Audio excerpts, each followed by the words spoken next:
ছন্দে অভিষেক শর্মা, ছক্কার সেঞ্চুরি, দ্রুততম ব্যাটার হিসাবে বিশ্ব রেকর্ড মিস্টার অভিষেকের। ইন্ডিয়া ভার্সেস ইংল্যান্ড প্রথম টি-20 ম্যাচে ওপেনার সঞ্জু স্যামসন ব্যর্থ হলেও অভিষেক শর্মা তার খেলাটা ঠিক খেলে দিয়ে গেছেন। 24 বলে 59 রান করলেন, যার মধ্যে 6টি চার এবং 4টি ছক্কা রয়েছে। তাতেই তিনি বিশ্ব রেকর্ড করে বসলেন। আন্তর্জাতিক টি-20 ক্রিকেটে দ্রুততম 100টি ছক্কা মারার রেকর্ড এখন অভিষেক শর্মার দখলে। দেশের হয়ে তার ছক্কার সংখ্যা 100ই।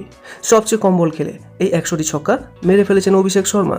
এই 100টি ছক্কা মারতে তিনি মাত্র 785টি বল খেলেছেন। এতদিন এই রেকর্ড ছিল ওয়েস্ট ইন্ডিজ ব্যাটার এভিন লুইসের দখলে। তিনি 100টি ছক্কা মারতে 789টি বল খেলেছিলেন। তৃতীয় স্থানে ফিন অ্যালেন। নিউজিল্যান্ডের ব্যাটার এই ফিন অ্যালেন 100টি ছক্কা মারতে 871টি বল খেলেছিলেন। আর আজ সবাইকে টপকে মাত্র 785টি বল খেলে 100টি ছক্কা মেরে সবার মাথার উপর উঠে বসলেন মিস্টার অভিষেক শর্মা। আর এই প্রথম টি-20 ম্যাচে ভারত প্রথম ব্যাট করতে নেমে 7টি উইকেট হারিয়ে 189 রান করলেও কোনো ফলাফল হয়নি, কারণ মেঘ ভাঙা বৃষ্টি।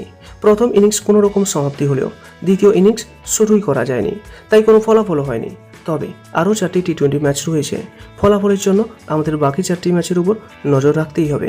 আর অভিষেক শর্মার এই বিশ্ব রেকর্ডে আপনি কতটা খুশি হলেন অবশ্যই আপনার একটি মূল্যবান মন্তব্য জানাতে ভুলবেন না।